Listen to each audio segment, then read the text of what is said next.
بسم اللہ الرحمن الرحیم سیدنا کریم صلی اللہ علیہ وسلم۔ اسلامک ایکسس ویو کے ناظرین السلام علیکم۔ امید کرتے ہیں کہ آپ سب لوگ خیر خیریت سے ہوں گے۔ اللہ پاک سب کی مشکلات اور پریشانیوں کو آسانیوں میں تبدیل فرما دے۔ آج ہم آپ کے لیے حضرت ابراہیم علیہ السلام کا واقعہ لے کر آئے ہیں۔ ہم آپ کو بتائیں گے کہ آب زمزم کہاں سے اور کیسے نکلا۔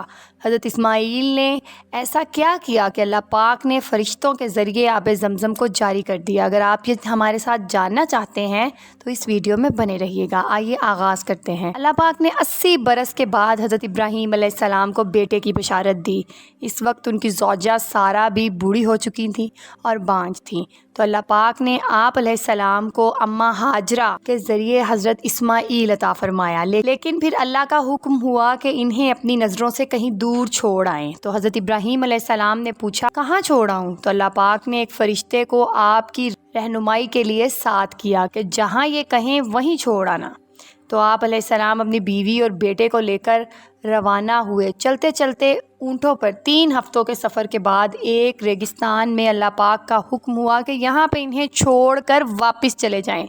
تو حضرت ابراہیم علیہ السلام بہت پریشان ہوئے کہ یہاں تو نہ پانی ہے نہ خوراک۔ انہیں وہیں چھوڑا اور واپس چل پڑے۔ اماں ہاجرہ نے پوچھا کہ ہمارا قصور کیا ہے، لیکن جب انہیں پتہ چلا کہ یہ اللہ کا حکم ہے تو وہ بھی خاموش ہو گئی اور کہا کہ اگر یہ اللہ کا حکم ہے تو پھر وہ ہمیں ضائع نہیں کرے گا۔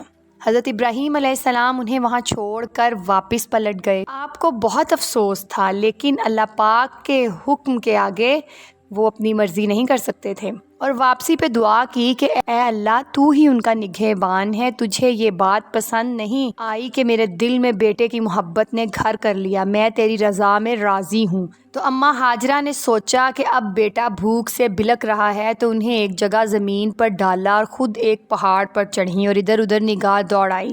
جب بچہ نظر سے اوجھل ہوا تو درمیان 3 دن گزر گئے اور کھانے پینے کا سامان ختم ہوا، تو اماں ہاجرہ کو بیٹے کی بھوک نے بہت پریشان کیا۔ تو آپ نے ایک جگہ زمین پر حضرت اسماعیل علیہ السلام کو ڈالا اور خود ایک پہاڑ پر گئیں اور ایک نگاہ بچے پہ ڈالی، پھر وہاں سے مروہ کی طرف دوڑ لگائی۔ اس طرح 7 چکر صفا اور مروہ کے درمیان لگائے۔ آخر تھک کر واپس وہیں بیٹھ گئیں اور ہمت جواب دے گئی، تو سوچا کہ اب تبھی واپس جاؤں گی جب بچہ جان دے دے گا، کہ نظروں کے سامنے اسے بھوکا مرتا ہوا نہیں دیکھ سکتی تھی۔ تو اچانک دور سے ایک سفید رنگ کے کپڑوں میں بزرگ نظر آئے جو بچے کی طرف آ رہے تھے۔ پھر ساری ہمت کو جمع کیا اور واپس بھاگی۔ تو جب نیچے پہنچی تو کیا دیکھتی ہیں کہ جہاں بچے نے ایڑیاں رگڑی وہاں سے ایک چشمہ جاری ہو گیا اور بزرگ غائب تھے۔ تو حضرت ہاجرہ نے کہا زمزم یعنی رک جاؤ، عربی کا یہ لفظ ہے جس کا مطلب ہے رک جاؤ۔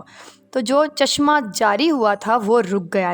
نبی پاک صلی اللہ علیہ وآلہ وسلم فرماتے ہیں کہ اللہ رحم کرے حضرت اسماعیل علیہ السلام کی ماں پر، ورنہ اگر وہ زمزم نہ کہتیں تو پورے عرب میں دریا جاری ہو جاتا۔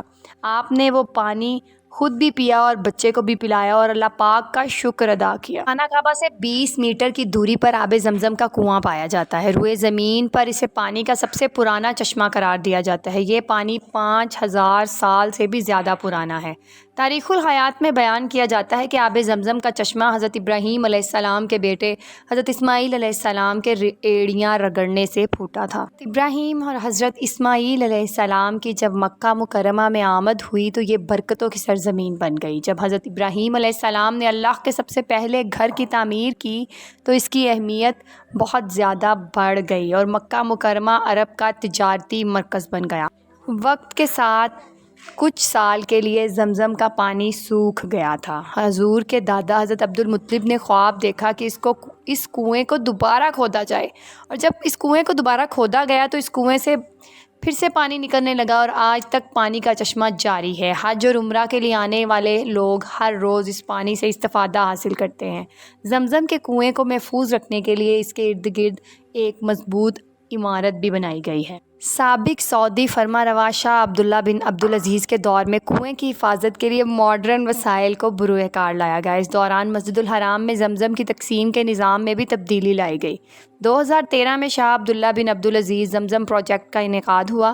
عمرہ اور حج کے لیے آنے والے زائرین کی تعداد میں اضافے کے ساتھ ساتھ زمزم کی طلب میں بھی اضافہ ہوتا گیا، جس کے باعث کنویں کی توسیع کا عمل شروع کیا گیا۔ اس پروجیکٹ کے بعد جدید طریقے سے زمزم کی پمپنگ، فلٹرنگ اور تقسیم کا عمل شروع کیا گیا۔ ماڈرن ٹیکنالوجی اپنانے کے باوجود اس بات کا خاص خیال رکھا گیا کہ زمزم کی قدرتی خصوصیات میں کوئی فرق نہ آئے۔ آب زمزم کی کوالٹی کو یقینی بنانے کے لیے ذمہ دار زمزم اسٹڈی اور ریسرچ سینٹر کی ہے۔ ریسرچ سینٹر کے صدر سمر شومن کا کہنا ہے کہ مکہ میں قائم مخصوص لیبارٹری آب زمزم کے مختلف نمونوں کا ہفتہ وار مشاہدہ کرتی ہے تاکہ اس کی کوالٹی کو برقرار رکھا جائے۔ اسلامک ایکسس ویو کے ناظرین، اگر آپ کو ہماری یہ ویڈیو پسند آئی ہے تو اس کو لائک شیئر ضرور کیجیے، اور اس طرح کی مزید ویڈیوز دیکھنے کے لیے ہمارا channel Islamic access view subscribe کیجیے۔